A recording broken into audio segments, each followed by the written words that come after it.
With Ford releasing the Ford GT back in 2016, it always kind of seemed like that would be the pinnacle of American supercars. But with Chevy now releasing the new C8 ZR1 Corvette, things might be a little bit different.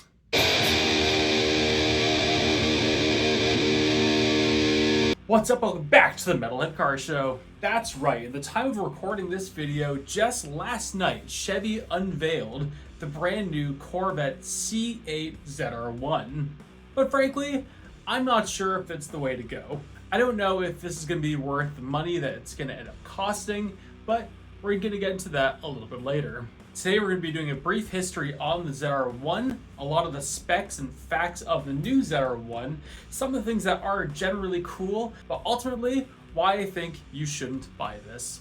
But for now, let's get right into it. So the first production Corvette ZR1 came out in 1993 on the C4 platform. It was making about 380-ish horsepower, some say 400 horsepower, and it was generally fast. One of the fun gimmicks was it had its valet key, so if you wanted to give the car to your son or the valet, you gave them the valet key, and the car suddenly makes like 250 horsepower. Now we had that Corvette from 1993 to 1996. The C5 Corvette didn't actually have its own ZR1, and we didn't get a new ZR1 until 2009. 2009 was the C6 Corvette, and it got a supercharged 6.2 liter V8, making around 630 horsepower. Or 640 horsepower. One of the two. This thing was ferocious. It was a threat to every supercar in production at that point, just due to it cost so little for how much power it made, and also made more power than McLaren F1. But at the end of the day, as cool as it was, it almost made more power than the chassis was really capable of, and it ended up being just a little bit sketchy to some people. Now for the C7 platform, we got a new ZR1, and this is a really rare car because frankly, they didn't sell very well. A lot of people knew that the C8 Corvette was coming out. They didn't really want to spend the premium price tag on this ZR1. The ZR1 came with an aggressive aero package and made like 750 horsepower. And once again, it was starting to test the limits of what the C7 chassis could do. But now we have the new one, the C8 ZR1. Now, starting with the engine. The engine is the 5.5 liter flat plane crank V8 that came out of the Corvette Z06. But unlike the Z06, this thing has two turbochargers on it. So instead of the Z06's 650 horsepower, this makes 1,064 horsepower. A truly fantastic and obnoxious increase. But along with that 1,064 horsepower, it's making 828 foot-pounds of torque and revs to 8,000 RPM. GM says this is going to be doing 215 miles per hour. And as for the 0 to 60, I think it's going to end up being pretty similar to the Z06. Despite it makes a lot more power, or it's going to have a lot of tire, I think it's going to start having a little bit of traction issues with that much power. So I do think it's probably going to be putting down the same 0 to 60 as the Z06. Which some people have actually knocked that down to 2.2 seconds to 60. Now the Z06 currently does like a 10.4, 10.5 second quarter mile. Frankly, I think this is going to go faster. I think we're going to be seeing this thing do maybe 10.1, 10 flat, right tires, right conditions, maybe even a 9.9 quarter mile. And hearing that, you're going to have some of the boneheads in the comments saying, it's an American car, can only go in a straight line. Yeah, once you put that comment in, give the phone back to your mom. But this thing is going to be an absolute track weapon. It has a super aggressive aero package on it, and this thing's going to be made to scare the shit out of every single GT3 on a racetrack. I think the GT3 is going to handle a little bit better. I think the Z06 will handle extremely well and also annihilate it on every single straightaway. It hasn't been tested yet, but a lot of people are saying that the new ZR1 is probably going to be doing a low 7-minute run on the Nürburgring. Honestly, I think it's going to be a really high 6-minute run. This thing is going to be a monster. And as a special little thing, it has a little throwback to the 1963 Corvette, and it has a split window in it. In regards to practicality, this helps absolutely nothing, but my god, it's cool. So clearly, I think this thing is cool. I think this thing is fantastic. I would love to see one in person, but I don't think I'm going to for a while, and here's why.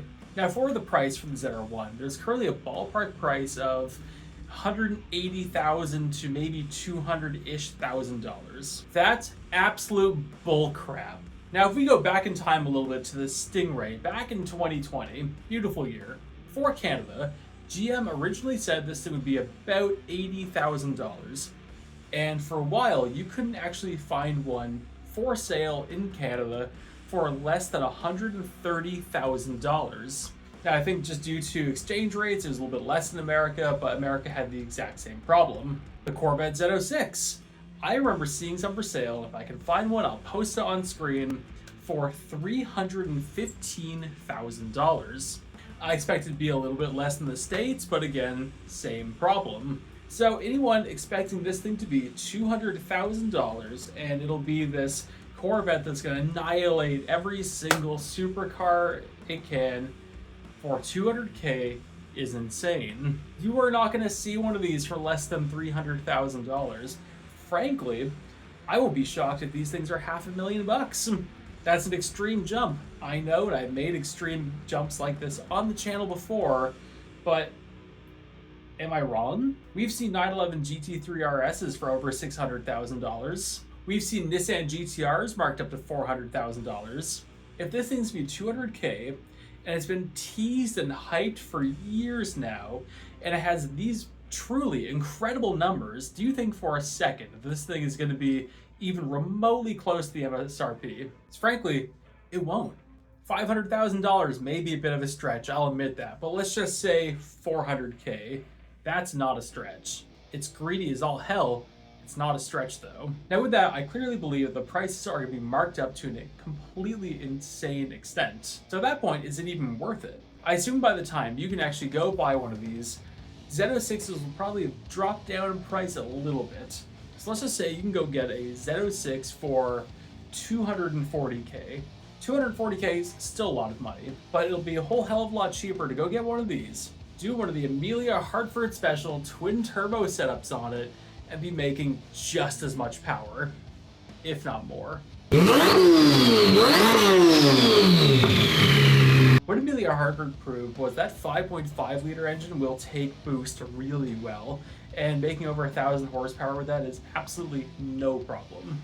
So you could do this yourself, save a pile of money, and have a car that in a straight line is be just as fast or potentially faster. Now it's not going to have the aero package, yes, but if you're telling me you can't buy the aero package or a more aggressive aero package, let's face it, you're lying to both me and you. Long story short, what I'm getting at is you can absolutely go build a Z06 into something that's even faster or crazier than a new ZR1 and still save money. But if you're going to say, okay, well, I want the ZR1, I think it's cool. And you know what? That much power from factory is awesome. You can't take that away. I can't, I won't. But what I will say is GM still has that hybrid system from the E-Ray that they could very well fit into this thing. Think about it. Twin turbo, 5.5 liter, little tune, better intake, better exhaust. Maybe they bring it up to 1150. 200 horsepower hybrid system on it. Not just would this thing be doing 60 in under 2 seconds, you'd potentially have a 1300 horsepower all-wheel drive hybrid Corvette. This thing would be by far one of the fastest American vehicles ever built. All the parts are there. GM is currently making all the parts for the Corvette. If you don't think there's at least one person GM saying, let's do it, you're nuts. I'm not saying this to shit on the Corvette. I think it's cool. I think it's really cool. I can't wait to see one. But I'm just saying everything's there to make something even crazier. What I'm saying is maybe don't go spend $400,000 in a marked up Corvette when there might be something much, much crazier right around the corner. But I want to know, what do you think? Do you agree with me in saying that this might not be worth it long term? Or do you think I'm just full of crap and this thing is amazing?